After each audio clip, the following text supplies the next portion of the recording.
Meu Senhor e meu Deus, creio firmemente que estás aqui, que me vês, que me ouves e que me amas. Adoro-te com profunda reverência, peço-te perdão dos meus pecados e graça para fazer com fruto este tempo de oração. Minha Mãe Imaculada, São José, meu Pai e Senhor, anjo da minha guarda, intercedei por mim. Poderá um cego guiar outro cego? Pergunta Jesus no Evangelho de hoje.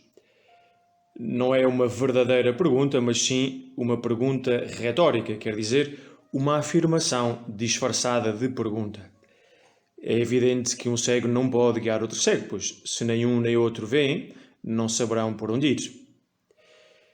A visão é talvez o principal dos 5 sentidos e é através da visão que nós podemos reconhecer o caminho por onde andamos, ver os obstáculos, o percurso que temos para percorrer. Contemplamos o mundo à nossa volta, conhecemos as pessoas, admiramos as paisagens, vemos aquilo que é feito pelo homem, podemos ler, observar.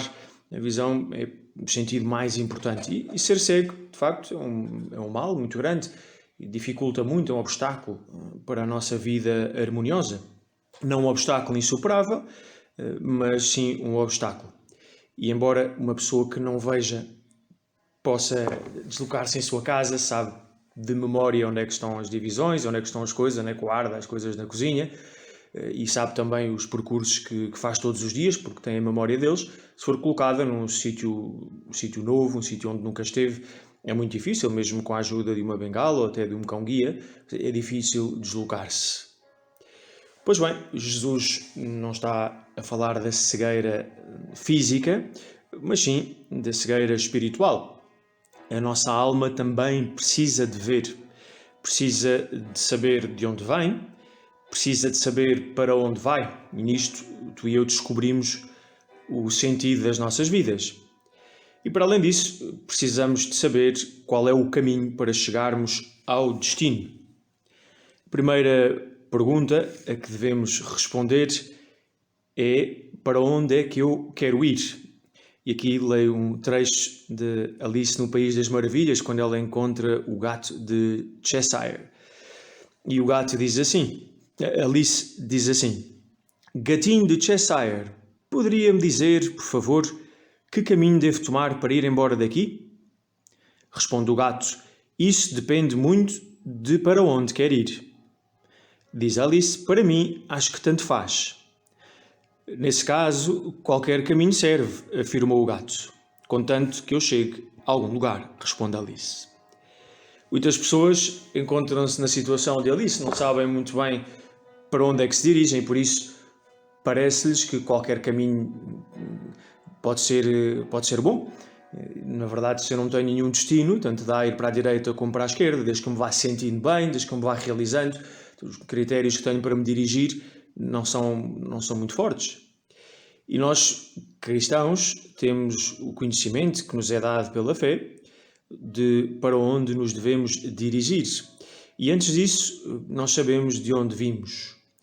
Eu fui criado por Deus, não só no momento da minha concepção, em que Deus do nada fez a minha alma, mas em cada momento Deus está a pensar-me e está a fazer com que eu exista. Deus olha para mim em cada momento e diz: é bom que tu sejas, é bom que tu existas, e sustenta-me sempre no ser. A minha vida é continuamente recebida de Deus. Esta é a minha origem, não é uma origem só no passado, mas uma origem constante. E depois sabemos também pela fé que nos dirigimos para Deus, para uma plena comunhão com Deus. Essa vida começa de algum modo neste mundo, através da vida de fé, começou no batismo, mas dirigimos para uma plenitude dessa vida, ver Deus face a face, contemplá-lo por toda a eternidade, viver a plenitude da vida divina na nossa vida. Aquilo que nós normalmente chamamos o céu. Já sabemos a nossa origem, vimos de Deus, criados por Ele, e dirigimos-nos para Deus. Queremos conhecê-lo perfeitamente e amá-lo perfeitamente e estar com Ele numa felicidade sem fim para toda a eternidade.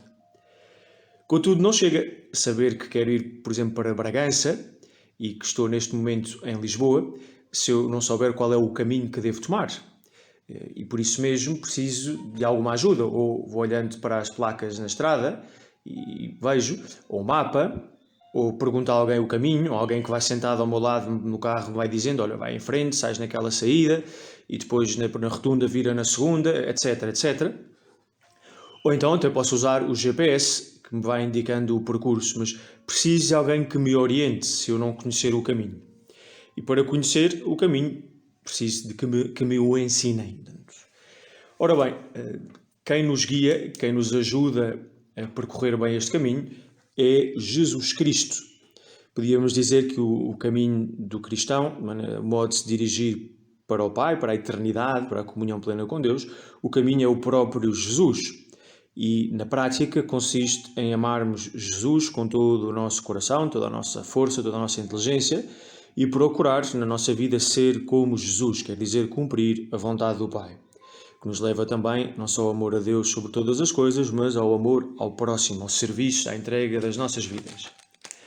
Ainda assim, este resumo do caminho do cristão, da via, é um pouco genérica.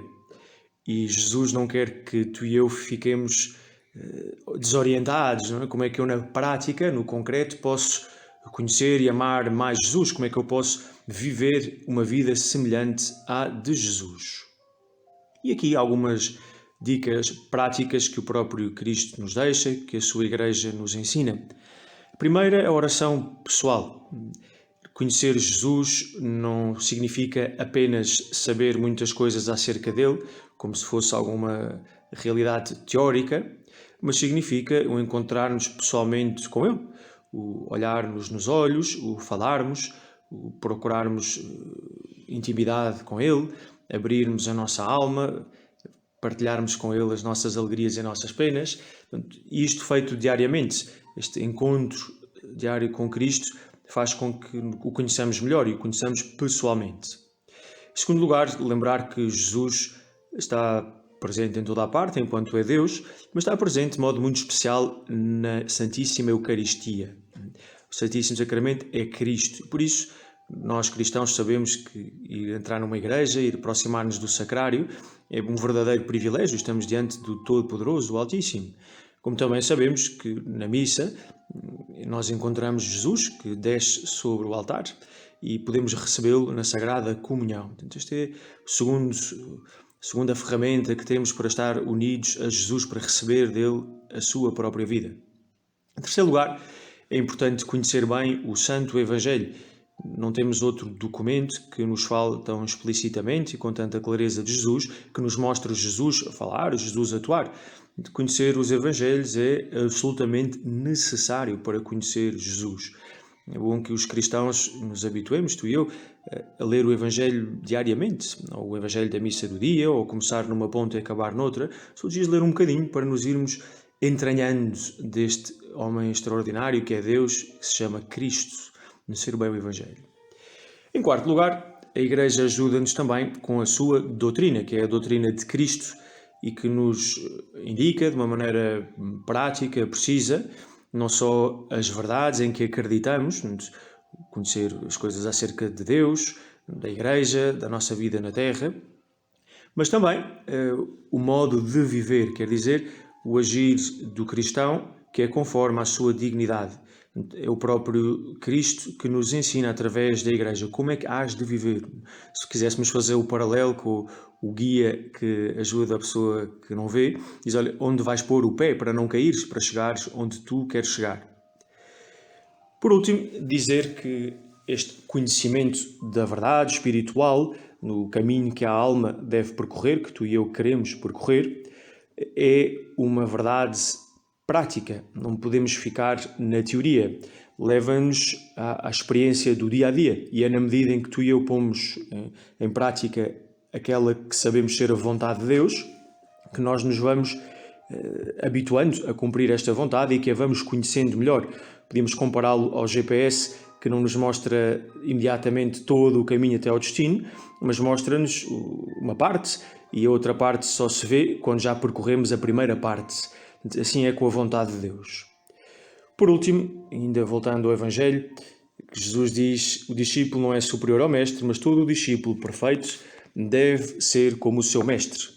Pois bem, tu e eu não somos apenas discípulos de Jesus, somos de certeza e seremos sempre, queremos seguir Jesus, mas também somos chamados, à medida que vamos crescendo na fé, que vamos ganhando este conhecimento prático da vida cristã, somos chamados a também ajudar os nossos irmãos, a sermos guias dos nossos irmãos, não como quem é superior e que indica ao outro como é que há de viver, mas como quem verdadeiramente ama e quer ajudar, quer partilhar as luzes que vai recebendo de Deus. Na verdade é o próprio Cristo que, assim como se serviu de outras pessoas para nos guiar a nós, quer servir-se de nós para guiar outros, para servir outros neste caminho até ao céu. Dou-te graças, meu Senhor e meu Deus, pelos bons propósitos, afetos e inspirações que me comunicaste neste tempo de oração. Minha Mãe Imaculada, São José, meu Pai e Senhor, anjo da minha guarda, intercedei por mim.